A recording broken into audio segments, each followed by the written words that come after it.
La team Ousmane Sonko a fait une sortie hier. Après plusieurs semaines de silence, il est d'abord sorti la première fois pour la fête du sacrifice des musulmans. Et après, hier, il a fait une sortie magnifique, où il a essayé d'interpeller les autorités en place, mais de passer un message à la jeunesse sénégalaise. L'opposant Ousmane Sonko, c'est la référence de la jeunesse opposante aujourd'hui. Un jeune courageux, déterminé, ambitieux. Moi, je pose la question à savoir, si Macky Sall et son régime pensent que leur condamnation est juste, pourquoi vous ne l'arrêtez pas? Pourquoi vous ne l'arrêtez pas si c'est vrai qu'il est condamné? Vous voyez, remarquez quelque chose, Macky Sall et Ouattara ont un même fonctionnement. Ils sont champions pour condamner les opposants, mais quand ces opposants-là rentrent, on les laisse monter et descendre sans toutefois les arrêter. C'est la nouvelle forme de condamnation avec les dictateurs. Ils vous condamnent juste pour le faire valoir, pour vous empêcher de participer aux élections dans les différents pays où vous êtes. Mais ils ne vous condamnent pas parce que vous avez vraiment commis un délit. Sinon, vous seriez arrêté. Si le délit était réellement prouvé, justifié, ces différents leaders devaient être arrêtés. Mais la nouvelle forme aujourd'hui, c'est de les condamner alors qu'ils n'ont rien commis, tout en les laissant libres. Hmm? Peut-être pour Ousmane Sonko, il est en résidence surveillée, mais il n'est pas condamné à être en résidence surveillée, ce n'est pas devenu, je te dis, quand vous êtes condamné et que vous êtes reconnu coupable, que cela est clairement prouvé, alors vous méritez de partir en prison. Mais Ousmane Sonko, on sait très bien que ça n'a rien à voir, parce que ce pourquoi il était accusé n'a même pas été ce pourquoi il a été condamné. Du coup, on se pose bien la question de savoir qu'est-ce qui s'est réellement passé. Mais on ne va pas s'attarder sur les bêtises de ces dictateurs-là. On va s'attarder sur le message de Ousmane Sonko pour la jeunesse sénégalaise à qui il demande une totale mobilisation. La team, écoutez. Que ces tentatives d'intimidation par l'usage excessif, le recours excessif à la force, ne vous découragent absolument pas par rapport au combat que nous avons initié ensemble, voilà quelques années. Un combat de vertu, de principe, un combat pour la reprise en main de notre destin national, un combat pour la fin de l'impunité, de la corruption, un combat pour une bonne redistribution de la richesse nationale. Il n'y a pas d'autre voie pour le Sénégal et pour l'Afrique plus globalement. Et notre génération doit impérativement gagner ce combat. Autrement, nous allons continuer à nous enfoncer dans les abîmes du sous-développement pendant que le monde décolle. Nous allons continuer à être cette entité insignifiante dans le concert des nations. Et je parle du continent africain dans sa globalité, a fortiori notre frêle pays qu'est le Sénégal. Nous n'avons pas le droit à l'échec. Et c'est pourquoi aujourd'hui, plus que jamais, nous devons faire montre de détermination, de fermeté.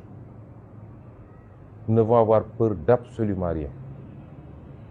Et je voudrais appeler cette jeunesse, je voulais appeler ce peuple dans son entièreté, à comprendre que tout ce qu'on a fait jusqu'à présent n'était que préparation en réalité par rapport à ce combat final qui nous interpelle maintenant. Nous avons 7 mois pour en finir avec un système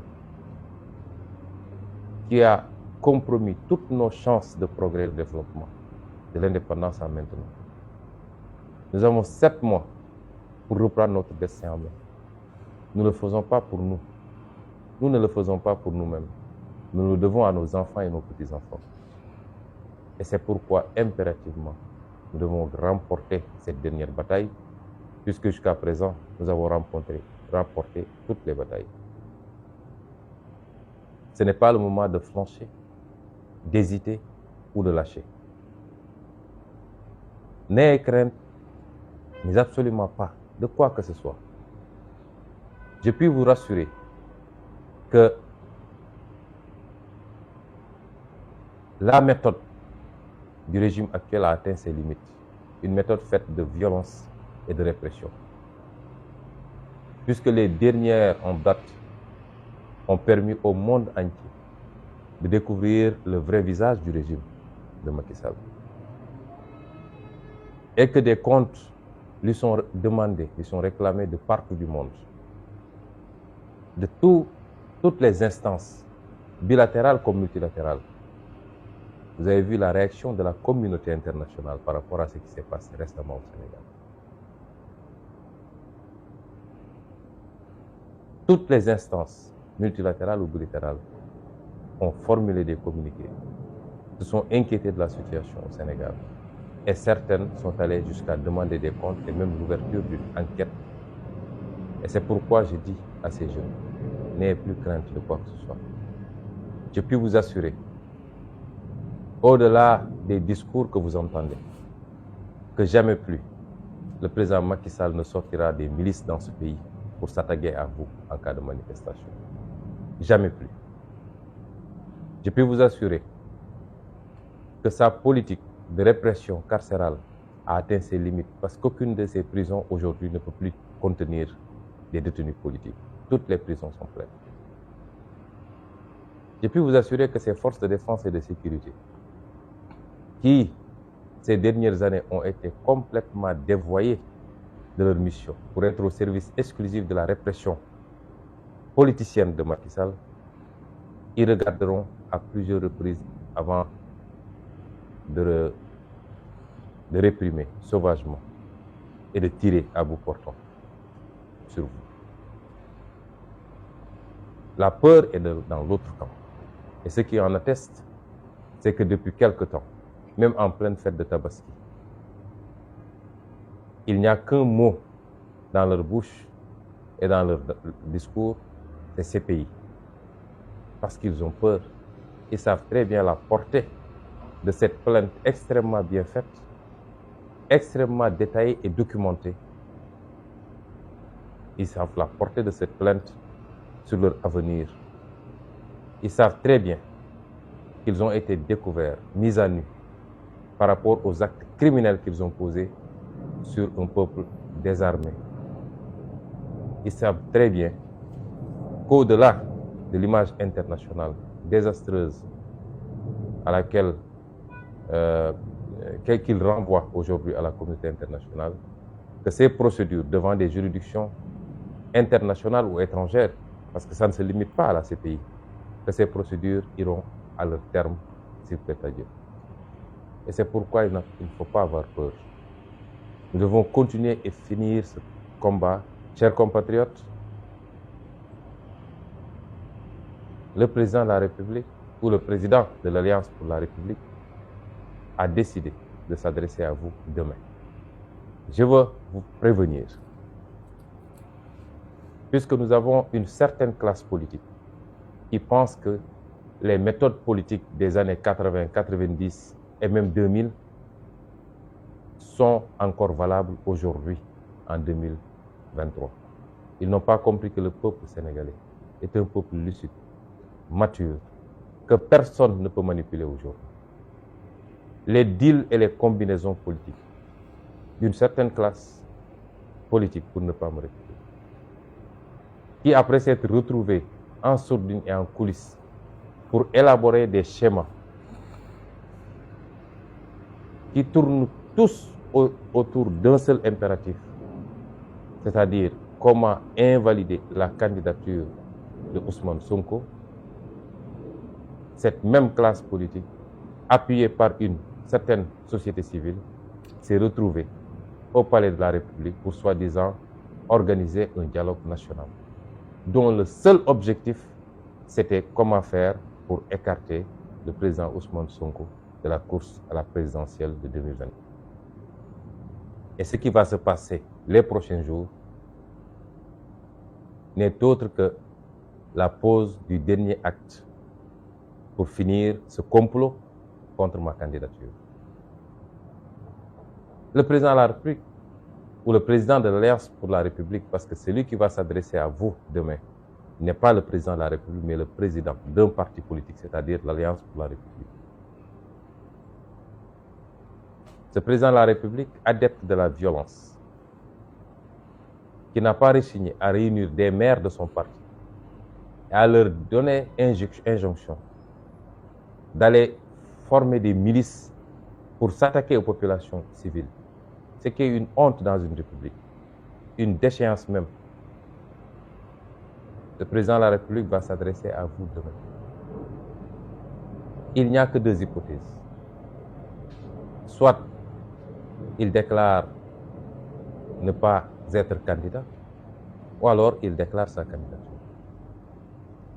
Je voudrais anticiper sur ces hypothèses, parce qu'il ne faut pas qu'on se laisse endormir.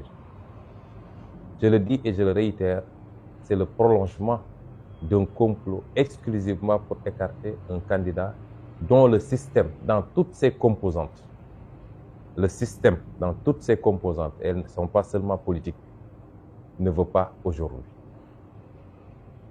Mais c'est une velléité d'écarter un candidat dont l'écrasante majorité des Sénégalais veulent. Il vous dira qu'il n'est pas candidat ou qu'il est candidat. Dans le premier schéma, l'objectif serait d'isoler totalement Ousmane Sonko et son parti. Parce que dès lors qu'il déclarera ne pas être candidat, dans sa conception des choses, ça lui donne la possibilité de relancer la persécution et l'exécution contre Ousmane Sonko et son parti politique. Puisque les gens, une bonne partie de ceux qui aujourd'hui sont dans la résistance, une certaine partie de ces gens-là, ils professent tous les jours que sa seule préoccupation, c'est le troisième mandat, sortirait immédiatement du combat de principe que nous sommes en train de mener. Et certains Sénégalais, et peut-être une partie de la communauté internationale, se dira que dès lors qu'il a renoncé à une troisième candidature, le reste, on peut laisser passer. Et c'est cela le but de la manœuvre. Et ça passera par la relance de la machine judiciaire contre ma personne et une tentative d'exécution physique sur ma liberté en tout cas et politique sur ma candidature. Je voudrais dire aux Sénégalais que cela n'est pas acceptable. On a tendance à dire que le peuple sénégalais jusqu'à présent n'a jamais choisi, il a plutôt sanctionné. Nous avons une occasion unique de choisir. Tous les candidats qui remplissent les conditions, je ne parle pas des manigances judiciaires pour écarter un candidat, mais tous les candidats qui remplissent ces conditions doivent pouvoir aller à ces élections et laisser au peuple sénégalais, et uniquement au peuple sénégalais, le choix de choisir leur président de la République dans des conditions de paix, de stabilité, de transparence et de fair play pour tous les candidats. Et c'est pourquoi il n'est pas acceptable que toute cette machine soit mise en branle, que tous ces complots soient fomentés exclusivement pour écarter ma candidature. Quant à ma liberté, je voudrais rassurer tous les Sénégalais. Le président Macky Sall n'a aucune base légale pour m'arrêter et m'emprisonner. Il n'y en a pas. Ils ont prétendu avoir fait un jugement vicié de bout en bout, avec un juge complètement aplati qu'ils sont allés chercher à Oussouye, qui est apparenté à l'un des plus farouches faucons autour du président Macky Sall. Un juge qui, en l'espace de 2 mois, a été mêlé à 2 de mes dossiers, avec des positions que tout le monde connaît. Dans le premier dossier en diffamation, il était le seul parmi les 3 juges à réclamer une peine d'emprisonnement ferme. Et on revient 1 mois plus tard pour le nommer président de la composition qui devait juger l'autre dossier. Le monde entier sait que c'est une parodie de justice, qu'il n'en a absolument été rien d'un jugement digne de ce nom. Ils sont allés chercher d'Oussouye à 3 mois de ce procès. Et ce juge et une de ses assesseurs que nous connaissons bien, complètement à la solde du régime, a fait sa parodie pour aboutir à une condamnation qui fait du Sénégal la risée du monde. Vous accusez quelqu'un de viol et de menace de mort. En son absence, en l'absence de ses avocats, malgré son absence et celle de ses avocats, vous n'avez aucun élément pour le condamner des faits pour lesquels il était poursuivi. Vous l'acquittez pour aller inventer des délits qui n'existent nulle part dans un pays digne de son nom, dans une démocratie. Simplement parce qu'il fallait avoir une condamnation pour empêcher sa candidature. Qu'à cela ne tienne. Je voudrais simplement dire qu'au sortir de ce jugement, ils ont prétendu m'avoir jugé par contumace. Heureusement. Parce qu'aujourd'hui, le jugement par contumace, c'est comme s'il n'y avait pas eu de jugement. On juge par contumace lorsque l'accusé a disparu, on ne peut le trouver nulle part, et on dit, ne serait-ce que pour préserver les délais de prescription, on va faire un jugement par contumace. Est-ce que j'avais disparu? J'étais sur le territoire sénégalais. J'étais localisé quelque part, identifié. Je sortais faire mes déclarations. Je n'ai pas reçu de convocation. Je n'ai reçu aucune convocation pour venir répondre à un procès. Mais qu'à cela tienne toujours, qu'à cela ne tienne. Quand vous jugez par contumace, la loi a dit, et je vais vous lire textuellement ce que l'article 341 du Code de procédure pénale a dit. Je veux qu'on m'écoute bien. Si les accusés jugés par contumace se constituent ou s'ils viennent à être arrêtés avant les délais de prescription, s'ils se constituent, j'ai la possibilité à tout moment de dire je me constitue. Ou si eux, ils prennent l'initiative de dire qu'ils viennent m'arrêter, ce qui est probablement ce qu'ils projettent après sa déclaration de demain. La loi dit, dans ces deux cas, l'arrêt de condamnation est anéanti de plein droit. Et il est procédé à nouveau dans les formes ordinaires, à moins que le contumax déclare expressément, dans un délai de 10 jours, acquiescer la condamnation. L'arrêt de condamnation est anéanti de plein droit. Ça veut dire que si je me constitue demain, ou si ils prennent l'initiative de venir m'arrêter, s'ils m'arrêtent à 8 heures, ils doivent me libérer à 10 heures. Parce que l'arrêt est anéanti. Il n'y a pas de condamnation. Vous ne pouvez pas retenir quelqu'un qui n'est pas condamné. La peine est anéantie. Vous ne pouvez pas retenir quelqu'un s'il n'y a pas de peine. Immédiatement, ils doivent procéder à ma libération. Et ceci est d'autant plus vrai que quand les dispositions de l'article 341 renvoient en disant qu'il doit être procédé dans les formes ordinaires, l'arrêt et tous les actes qui tournent autour de l'arrêt ayant été anéantis, cela veut dire qu'on revient à la situation ante à partir du moment où l'ordonnance de renvoi a été faite. On est dans cette situation-là. J'ai été placé sous contrôle judiciaire. Personne aujourd'hui ne peut révoquer ce contrôle judiciaire parce que le juge d'instruction qui m'a placé sous contrôle judiciaire est désormais dessaisi du dossier dès lors que le renvoi a été prononcé. Le procureur n'est pas habilité à prononcer un mandat d'arrêt et le président du tribunal est le seul habilité à le prononcer, mais seulement lorsque le procès et la date du procès est retenue et 3 jours avant le procès, si je me présente à l'audience, il a le droit de dire est-ce que je le laisse comparaître libre ou alors est-ce qu'on le retient le temps du procès. Dans toute autre situation, je répète ce que j'ai à dire. Le président Macky Sall, puisque c'est lui qui actionne le procureur, si aujourd'hui on se lève pour dire qu'on arrête Ousmane Sonko, il ne faut pas que les gens pensent que c'est le procureur. Non, c'est le président Macky Sall lui-même qui aura décidé de procéder à l'arrestation d'Ousmane Sonko. Je dis aux Sénégalais que s'il m'arrête à 8 heures, maximum à 10 heures, je dois revenir chez moi. Dans toute autre situation, on serait dans une détention arbitraire, comme ils ont l'habitude d'essayer de le faire depuis mars 2021, le 3 mars 2021, lorsqu'ils m'ont illégalement arrêté sur la route du tribunal. Et dans ces schémas-là, j'appelle tout le peuple sénégalais à se lever comme un seul homme et à sortir massivement au nom du droit à la résistance que j'ai toujours invoqué dans mes propos. J'appelle tout le peuple sénégalais, dans toutes ses composantes, à se lever massivement, à sortir.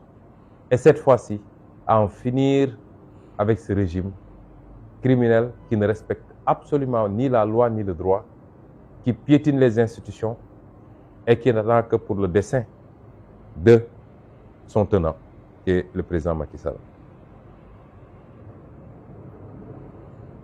L'autre schéma, c'est que le président Macky Sall déclare sa candidature. Ce qui ouvrirait un front apparemment plus vaste, puisque de l'avis de certains, la candidature du président Macky Sall est l'affaire de tout le peuple sénégalais. Certains pourraient être amenés à penser que la candidature de Sonko est l'affaire de Pastef, ce qui n'est pas le cas. Parce qu'aucun parti n'élit un président de la République. Aujourd'hui, les Sénégalais qui veulent de la candidature d'Ousmane Sonko et qui sont prêts à voter pour Ousmane Sonko, qui sont des milliers, voire des millions, ne sont pas tous de notre parti. Ils peuvent être des sympathisants. Mais c'est une question de principe. Au nom des principes et des valeurs, au nom de la démocratie, devrions-nous continuer à accepter qu'un seul homme parmi 17 millions ait un droit de vie et de mort politique sur qui il veut, et à chaque élection présidentielle ait le pouvoir, en instrumentalisant une justice totalement aplatie, de dire tel sera candidat et tel ne le sera pas. Et c'est pourquoi ce combat n'est pas le combat de Pastef, encore moins de Ousmane Sonko. C'est un combat de tout le peuple sénégalais. Mais dans cette seconde hypothèse où le président Macky Sall déclarerait sa candidature, je crois qu'il incombe à tout le peuple sénégalais de se mettre debout, de lui faire face et de dire non. Dans tous les schémas, le premier comme le second, nous avons l'obligation historique d'abréger, d'en finir avec ces méthodes de notre temps qui coûtent trop cher à ce pays en termes de vies humaines, en termes de dégâts matériels, en termes d'atteinte à l'intégrité physique de jeunes Sénégalais à la fleur de l'âge. Nous ne devons plus accepter cela. Et c'est pourquoi, si on doit mener un combat, il faut qu'il soit définitif cette fois-ci. J'en appelle donc à un sursaut national. Si je pouvais avoir un terme plus fort que le Gatsa Gatsa, je l'aurais utilisé en ces circonstances. Les jours et les semaines à venir seront cruciaux pour notre avenir. Il ne dépend que de nous, soit d'affronter notre destin, ou de baisser les bras et de laisser Macky Sall et son clan dérouler selon leur plan machiavélique.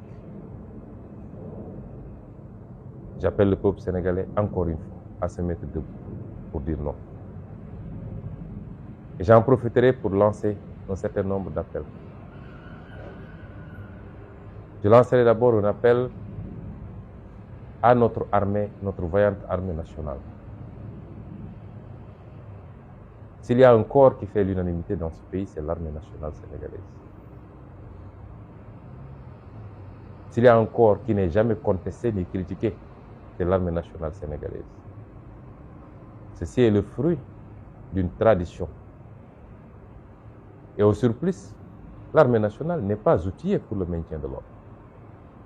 Si on vous fait sortir pour garder des bâtiments publics, des lieux de pouvoir, mais de plus en plus même des magasins de grande distribution, si aujourd'hui les jeunes fonçaient sur ces locaux, qu'allez-vous faire? Ouvrir le feu sur ces jeunes? Puisque vous n'avez pas des outils de maintien de l'ordre, vous n'avez pas de grenades lacrymogènes, vous n'êtes pas formé pour le maintien de l'ordre. Je considère que vous devez être à tout moment du côté du peuple sénégalais et laisser le jeu politique se faire naturellement. Le jeu politique en démocratie, c'est un jeu électoral. C'est un jeu du débat politique, du débat d'idées. Mais lorsque une des parties foule du pied toutes ces règles pour détourner toutes les institutions et écarter les adversaires politiques, mater le peuple sénégalais, le jeu politique se prolonge sur un autre terrain, c'est-à-dire le terrain de la résistance qui est un droit constitutionnel. Si la majorité du peuple se lève pour résister et prend le dessus sur les forces de maintien de l'ordre traditionnelles, même si cette majorité du peuple voulait marcher sur le palais, l'armée ne doit pas l'en empêcher, mais doit plutôt l'accompagner. Parce que c'est la souveraineté nationale qui se sera exprimée. La souveraineté n'appartenant qu'au peuple, lorsque la majorité du peuple ne se reconnaît plus dans un régime, et qu'il le démontre de cette manière, l'armée nationale doit être du côté du peuple. Et j'en appelle donc à cette armée nationale. Vous faites notre fierté. Nous voulons que vous continuiez à être ce corps qui est au-dessus de la mêlée, qui n'est là que pour le peuple sénégalais et qui va continuer à faire notre fierté. Aux forces de défense et de sécurité classiques, la police et la gendarmerie, transformées aujourd'hui en milice supplétif du président Macky Sall, comme j'ai dit. Je voudrais les amener à revenir à la raison. Parce qu'ils n'ont pas été formés, outillés pour devenir des assassins. Et c'est ce que Macky Sall est en train de faire, de les transformer en assassins, en meurtriers. Si vous êtes dépositaire aujourd'hui de la puissance régalienne, si vous avez des armes, c'est pour protéger le peuple et non pas l'utiliser contre le peuple. Mais pire encore, je voudrais que vous compreniez que lorsque les choses vont dégénérer, vous serez les seuls à vous retrouver devant des tribunaux nationaux ou internationaux. Et la dernière sortie du ministre des Affaires étrangères devrait vous édifier, puisqu'elle a dit sur un plateau de télévision, d'une télévision étrangère, que ce ne sont pas des milices qui ont ouvert le feu sur les populations, mais bien les forces de défense et de sécurité, en évoquant la légitime défense. Ce qui vous enfonce, vous, les forces de défense et de sécurité. Comment on peut invoquer la légitime défense lorsque vous faites face à des populations désarmées qui n'ont que des pierres entre leurs mains? La légitime défense, et celle qui a dit ça, sait très bien ce qu'il disait, puisqu'elle est avocate. Mais elle le fait exprès, parce qu'elle est politicienne, elle essaie de se laver à grande eau. Elle, son président, leur gouvernement, pour vous désigner, vous, comme les seuls responsables de ces tueries. Parce qu'elle sait très bien qu'en droit, pour qu'il y ait légitime défense, il faut qu'il y ait une menace proportionnelle. Une légitime défense qui a coûté la vie à quelqu'un, il aurait fallu que votre vie soit menacée. Mais tirer à bout portant des manifestants qui se trouvent à 50 mètres, 100 mètres, 200 mètres de vous, avec des pierres, ce n'est pas de la légitime défense. Il faut que la riposte soit proportionnelle à la menace. Et tout le monde sait qu'elle n'a pas été proportionnelle. En le disant, elle vous enfonce. Et c'est un élément de plus qui a été ajouté au dossier de la CPI. Si vous voulez continuer à jouer les Rambo pour Macky Sall, à tirer sur vos populations, le peuple sénégalais, l'histoire nous départagera. Mais vous serez seuls à rendre compte et ça ne se passera pas bien, je puis vous en assurer. Redevenez des citoyens sénégalais, des patriotes. Comprenez que servir ne veut pas dire devenir des bêtes aveugles qui exécutent des ordres de manière irréfléchie. Ce n'est pas ça servir. Quand vous finissez d'écouter cette vidéo, les gars, nous sommes d'accord. Ousmane Sonko est courageux. Nous voulons tous avoir un leader comme ça dans nos différents pays. Un jeune capable de mobiliser les foules et de rester déterminé quand bien même il a toute forme de pression sur sa tête. Ousmane Sonko ne change pas sa position initiale, il reste le même. Il veut toujours se présenter aux élections de 2024 et il reste convaincu qu'il sera candidat du PASTEF. Ousmane Sonko demande à la jeunesse de continuer les mobilisations et de faire partie Macky Sall. Macky Sall qui demande chaque jour à suffisance qu'il fera un troisième mandat, cela quitte à abuser du peuple sénégalais et quitte à violer les lois et les textes de la constitution du peuple sénégalais qui accepte seulement un mandat renouvelable une seule fois. Aujourd'hui, Macky Sall fera donc 2 mandats renouvelables renouvelable encore, c'est-à-dire, on peut même dire qu'il pourra faire autant de mandats que possible. Parce que si vous pouvez déjà faire 3 mandats, alors vous pouvez aller éternellement au pouvoir. Exactement comme ce que M. Alassane Dramane Ouattara a fait en Côte d'Ivoire, c'est la même manœuvre que M. Macky Sall est en train de faire au Sénégal. Pourtant, les émeutes qui se sont passées, on a eu presque la guerre civile au Sénégal, mais c'est fini. C'est fini juste à cause de la condamnation de Ousmane Sonko. Et aujourd'hui, on sait très bien que l'arrêté sera encore pire. Voilà pourquoi Macky Sall ne peut pas oser arrêter Ousmane Sonko. Mais à côté de ça, Macky Sall, si lui se présente pour les élections de manière forte, c'est-à-dire de gré ou de force, tout en violant la constitution, vous allez voir de véritables émeutes au Sénégal. Parce que ce peuple-là a toujours été un peuple fier, un peuple debout, qui ne s'est jamais laissé abattre et qui ne s'est jamais laissé marcher dessus par les dirigeants. C'est donc pour aujourd'hui que ça va commencer. Macky Sall devrait être même celui qui maîtrise ça plus que quiconque, parce qu'il a vécu ça. Il a vécu ça, il s'en est servi pour venir au pouvoir. Si Macky Sall n'avait pas une jeunesse déterminée, une jeunesse debout, une jeunesse qui était derrière lui et qui suivait son idéologie, M. Macky Sall ne serait jamais au pouvoir. Oui, parce que Abdoulaye Wade n'aurait pas quitté le pouvoir si toute la jeunesse sénégalaise n'était pas mobilisée autour de Macky Sall. Vous devez savoir un truc. Quand il y a une jeunesse qui se mobilise derrière un leader d'opposition, il y a toujours une franche minorité qui se mobilise derrière le parti au pouvoir. Ceux-là sont constitués de ceux qui ont tous les avantages du pays et souvent aussi ethniques. Ils se mettent derrière lui parce que c'est leur frère du village, mais ils se mettent surtout derrière lui parce qu'il gagne quelque chose et ils voient à sa démission ou bien à sa fin de gouvernance une chute pour eux, un échec. Tout devrait donc être nouveau pour eux. Pour pas que cela arrive, ils prient, ils souhaitent qu'il reste au pouvoir et ils sont prêts à manifester, quitte à tuer des personnes pour que celui-là reste au pouvoir. Pas parce qu'ils l'aiment, parce qu'ils s'aiment eux-mêmes. Ils savent que s'ils quittent, tous les cadres seront redistribués au pays et ils pourront donc avoir maintenant les postes qu'ils méritent. Plus les postes que les relations leur ont fait avoir. La team, vous avez écouté Ousmane Sonko, vous m'avez écouté. Dites-moi ce que vous pensez en commentaire. Voyons-nous pour une prochaine vidéo.